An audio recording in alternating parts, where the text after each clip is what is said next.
Las cárceles peruanas son las cárceles más seguras de Latinoamérica, pero tienen la tasa de fuga más baja de Latinoamérica. ¿Cómo está, Karina? Buenas noches. Buenas noches, ¿cómo está, exministra?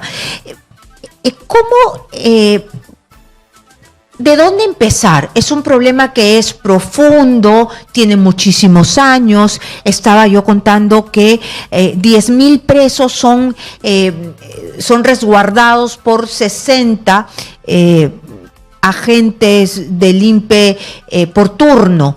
Entonces, y hemos visto esta imagen que dice mucho de la precariedad que tiene nuestro sistema penitenciario. ¿Cómo se empieza a solucionar? Porque se habla de muchas presuntas soluciones desde el Congreso de la República, desde abrir el frontón nuevamente, pero no terminamos de aterrizar nada porque parece que pasa por hacer más penales y no se han hecho. Gracias, Karina. Mira, la respuesta es bastante más simple de lo que parece. Lo complejo es que lo quieran hacer. La respuesta es: hay que resolver los problemas técnicamente. Para eso tendrías que entender el problema y la gente no sabe lo que está hablando.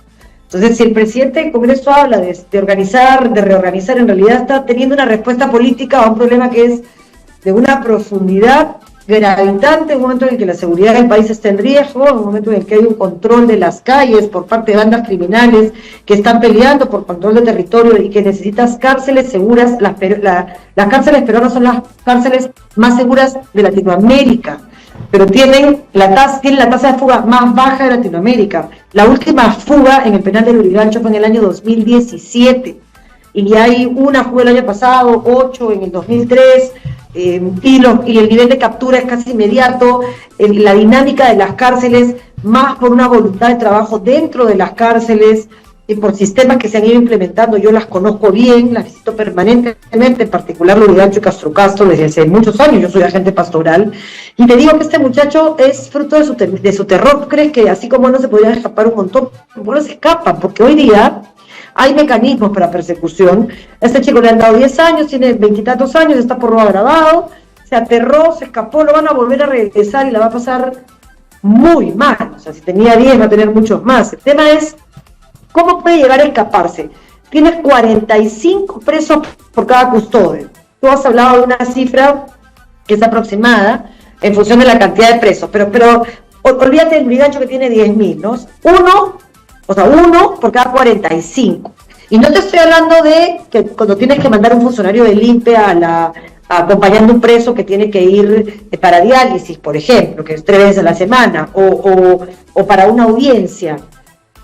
El sistema penitenciario se declaró en emergencia cuando yo era ministra, en el año 2016.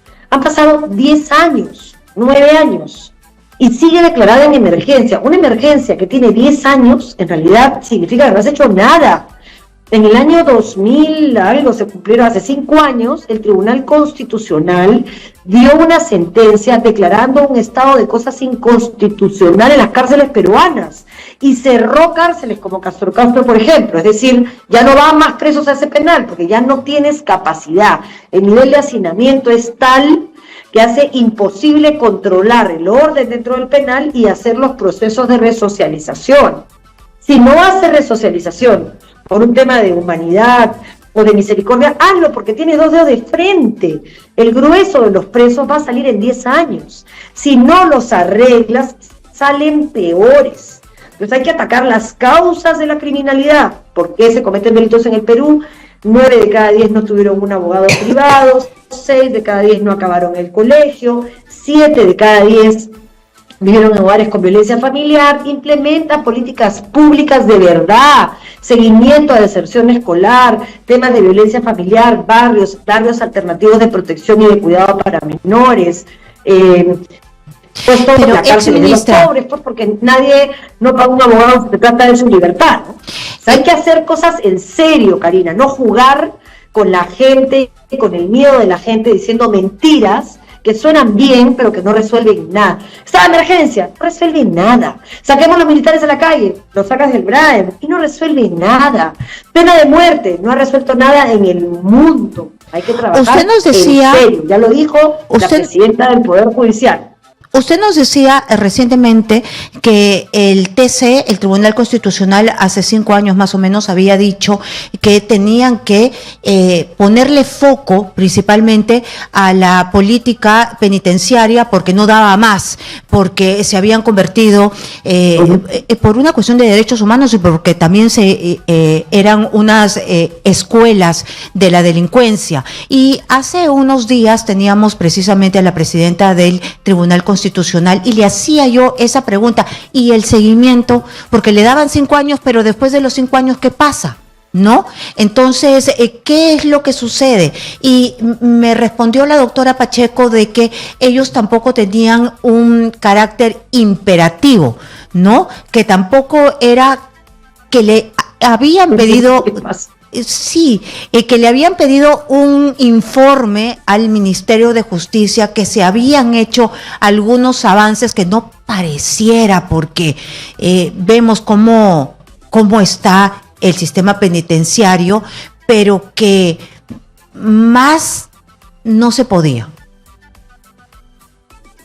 ¿Usted cree? Pues, Karina, mira, a tu pregunta que te agradezco por supuesto. Esto no es un tema de derechos humanos solamente, es un tema de sentido común. Tú no puedes cuidar a 10.000 presos, a no tantos. puedes, pues, salvo que tengas un sistema de cámaras, de vigilancia, la tecnología suficiente. No puedes tener a una persona cuidando 45 y aún así tener la tasa más baja de fugas de la región. Tener el premio a la mejor práctica con cárceles productivas, porque somos el país que ha aprendido a que sus presos trabajen y ha destinado parte de esa plata al pago de la reparación civil. Es una política también del año 2017, la implementamos nosotros con Javier Yaque, el actual presidente, que era vicepresidente y que no es que entró conmigo, tiene años en el sistema penitenciario, es quien mejor conoce el sistema penitenciario y hay muchos funcionarios del INPE muy buenos. ¿Hay corrupción en el INPE? Hay que identificarla y denunciarla como en todo el aparato estatal y lamentablemente también como en la vida de nuestro país. Entonces, Karina, a mí lo que me hizo además agradecerte este espacio de poder hablar es que le mienten al país, porque le dicen tonterías que no resuelven el problema, ¿no? Han mandado hoy una autógrafa para bajar la edad de los menores infractores. Ya no se va a sancionar de 18, sino de 16. ¿Sabes cuántos chicos hay ahora en un centro de cuidado? No llegan a ser ni el 10% de los presos del país, no es un número relevante. ¿Cuántos gringallos hay? 1. ¿Sabes qué ha pasado en países que han tomado la práctica de bajar la edad para criminalizar el delito? Ya no usan presos de 17 años, ahora usan de 15, de 14, de 13, y en México hay sicarios de 7 años, Karina. Toman decisiones sin información, sin estudio previo, sin profundizar en si eso se ha aplicado en otro país y ha funcionado o no ha funcionado, para dar una noticia, para hacerle creer a la gente que les interesa un tema. Si les interesa el tema, el espacio que ya existe es CONAPOC, que es la Comisión Nacional de Política Criminal, porque esto requiere una política criminal. Vamos a regresar con eso, por favor. Sancionar. Vamos a regresar con eso para que usted nos diga 1, 2, 3, cuáles son los caminos porque sabemos que los estados de emergencia no dan resultados, sabemos que en realidad se legisla para ellos mismos, así que regresamos con usted después de esta pausa para que nos diga 1, 2, 3, 4, cuáles son los caminos que se podrían tomar para salir de este hoyo en el que nos encontramos. Regresamos. Bueno, vamos a hablar solo de cárceles, porque yo trabajo el problema de seguridad, a diferencia de la mayoría de gente que habla del tema, no desde la calle en libertad pensando en 34 millones de peruanos, de los cuales la mayoría somos honestos, sino desde el penal, donde hay 100.000 presos, donde el 70% ya tiene una sentencia porque ha cometido un delito. Entonces mi enfoque es un enfoque de seguridad desde un perfil criminológico, completamente distinto a dedicarte a perseguir gente en la calle. Si no tienes estrategia, no vas a agarrar a nadie, ¿eh? Yo creo que ese es el error de enfoque.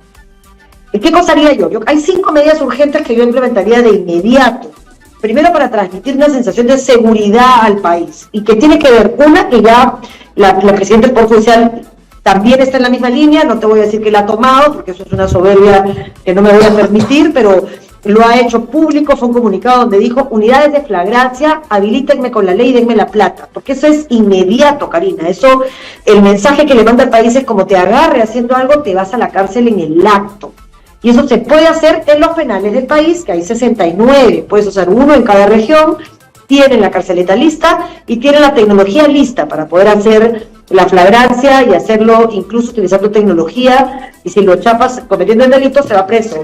En 48 horas, bajas carga procesal, mandas un mensaje del que la hace la paga, el que comete un delito lo va a pensar 2 veces porque sabe que si lo agarra no se va a poder escapar. Devuelves tranquilidad al país, que tenemos una ansiedad con esta sensación de que nos van a matar horrible. Primera medida, de inmediato. ¿Qué hay que hacer para corregir eso? Una medida legislativa que avale la posibilidad de que esto se aplique para todos los delitos, y un poquito de dinero, muy poquito, para que se asigne personal 24/7 de Fiscalía, del Poder Judicial y de la Defensa Pública a los penales, que podrían servir temporalmente como unidades de flagrancia hasta que se puedan construir otros, de inmediato. Y ya en el mediano plazo, la gran reforma del sistema de justicia, que es Fiscalía y Poder Judicial, la gran reforma de la policía, la creación de una unidad de investigación de élite de la policía con el presupuesto y la tecnología para poder chapar delincuentes, y finalmente la reforma de la cárcel. Entonces, claro, ¿cómo se plantea? ¿Cómo planteamos nosotros la reforma del sistema penitenciario? Primero, a la cárcel tiene que ir el que es peligroso. El que no es peligroso no tiene que ir a ocupar espacio y acostarnos encima a plata. Mándalo a lavar a una persona que está en la cárcel por no pagar alimentos.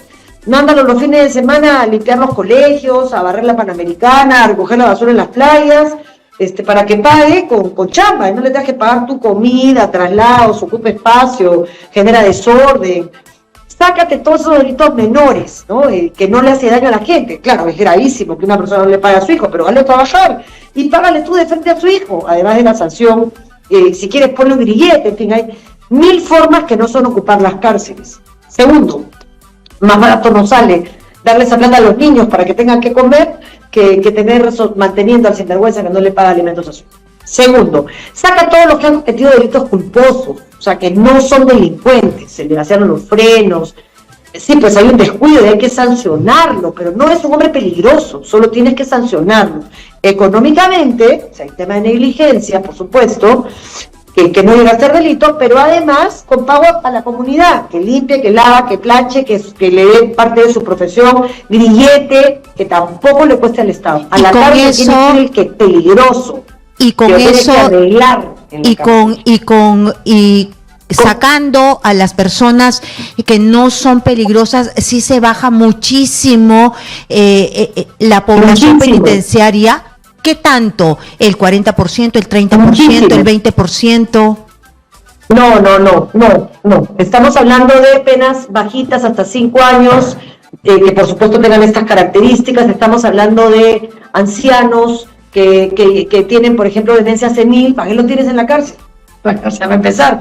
Todos los presos que son psiquiátricos, que están en Lurigancho porque Noguchi y La Correra no tienen espacio, porque están locos, no deberían estar en el penal, deberían estar encerrados en un manicomio para presos, si tú quieres, pero no en un penal, porque te complican toda la vida en la cárcel, un loco, un psiquiátrico, ¿no?